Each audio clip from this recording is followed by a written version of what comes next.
Rome did not collapse in a single night. There was no final scream that echoed across the empire, no single battle that instantly shattered centuries of power. The destruction of Rome began in silence, hidden beneath marble temples, crowded marketplaces, military parades, and political speeches that promised stability, while decay spread through the foundations of the empire like an invisible disease. At the height of its dominance, Rome controlled vast territories stretching from the cold frontiers of Britain to the burning deserts of North Africa. Aqueducts carried water across impossible distances, roads connected distant provinces with mechanical precision, and the Roman army projected fear into lands that had never imagined resistance. To the outside world, Rome appeared eternal, but inside the empire, something had already begun to rot. The collapse did not begin with invasion. It began quietly, inside the minds of rulers, senators, generals, and citizens who slowly stopped believing in the system that once held the world together. For generations, Roman life had been built upon discipline, hierarchy, sacrifice, and civic duty. The empire rewarded loyalty and punished weakness with brutal efficiency. In the streets of Rome, merchants sold exotic goods from distant provinces, while senators debated laws inside halls decorated with symbols of conquest and divine authority. Massive arenas overflowed with spectators seeking entertainment powerful enough to distract them from growing instability beyond the city walls. Grain shipments arrived daily from Egypt, feeding a population entirely dependent on imperial logistics.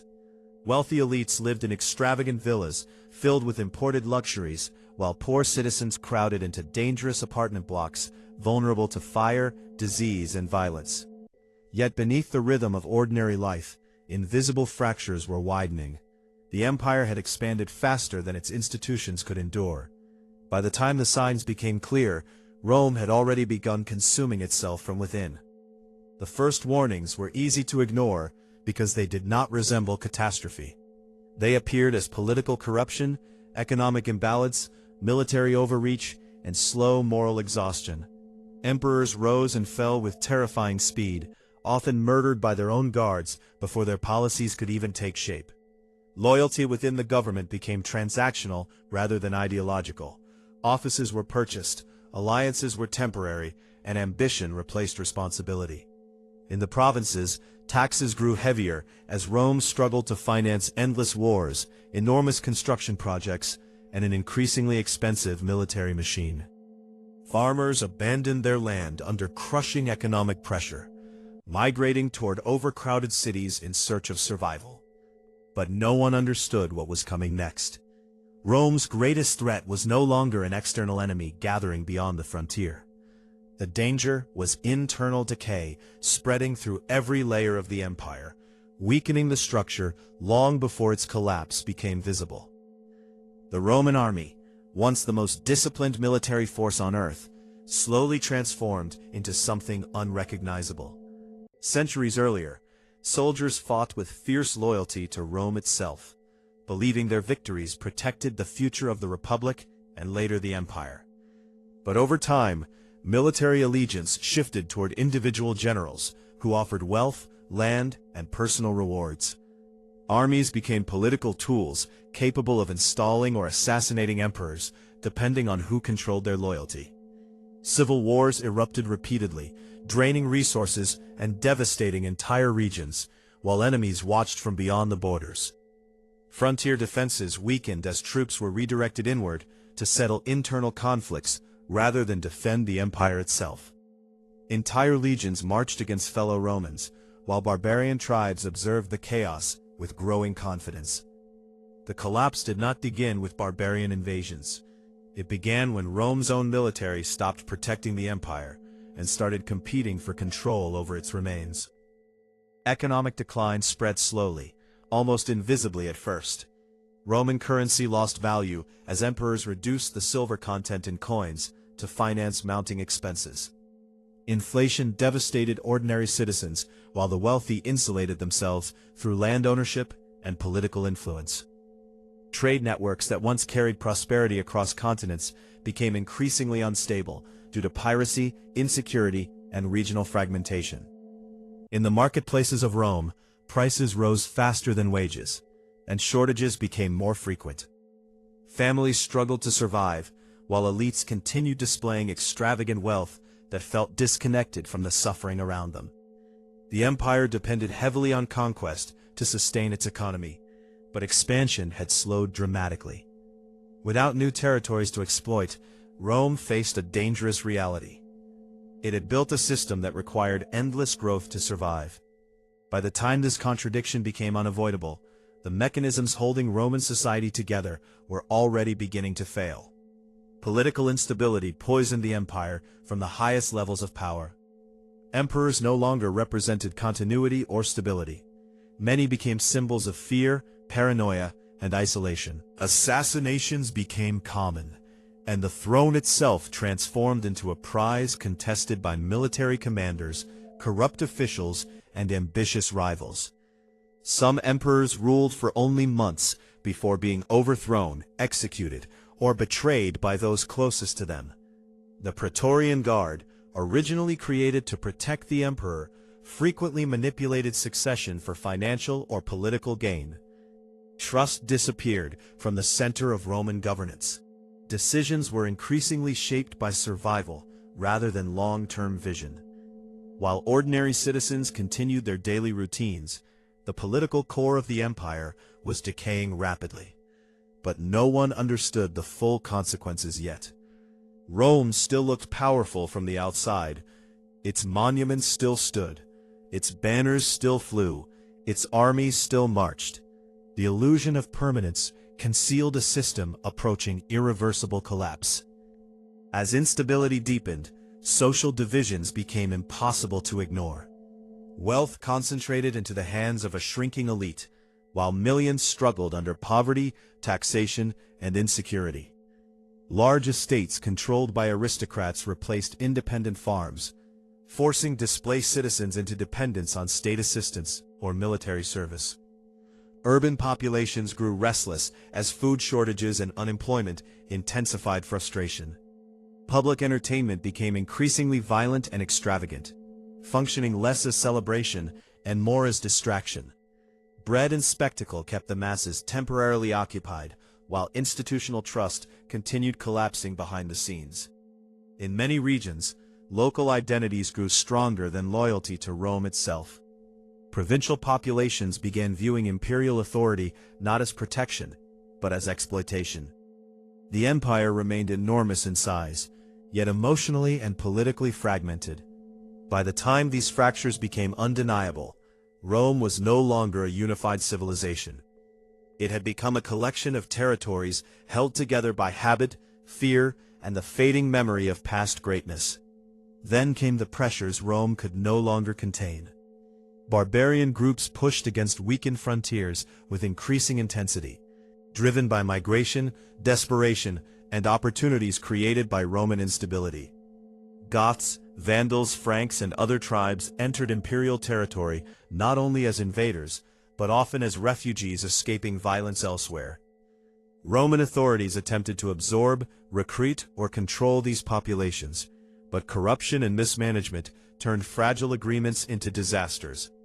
Entire groups were mistreated, starved, or exploited by Roman officials, fueling rebellion inside imperial borders. The catastrophic Battle of Adrianople revealed how vulnerable Rome had become when Gothic forces annihilated a Roman army and killed Emperor Valens himself. Shock spread across the empire. For the first time in centuries, Romans realized the empire was no longer invincible. The psychological impact was enormous. Fear replaced certainty, and confidence in Rome's eternal dominance began to dissolve. Natural disasters and epidemics intensified the crisis even further. Plagues swept through crowded cities and military camps, killing soldiers, workers, and taxpayers essential to sustaining imperial infrastructure. Population decline weakened agricultural production and reduced economic activity across entire regions. Labor shortages disrupted supply chains, while abandoned lands fell into neglect. At the same time, climate instability created additional strain through poor harvests, famine, and migration pressures. The empire faced simultaneous crises from every direction, and each problem amplified the others. Yet the Roman state continued attempting to maintain the appearance of order and control. Bureaucracies expanded, taxes increased, and laws multiplied. But administrative complexity could not reverse structural collapse. The empire was exhausting itself, trying to preserve a world that no longer functioned.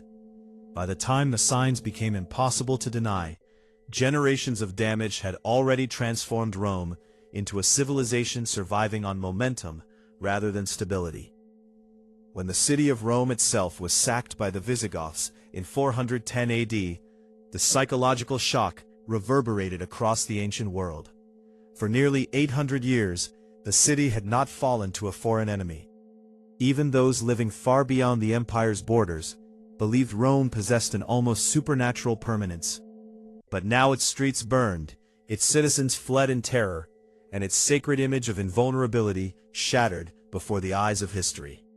Refugees carried stories of chaos, looting, hunger, and humiliation throughout the empire.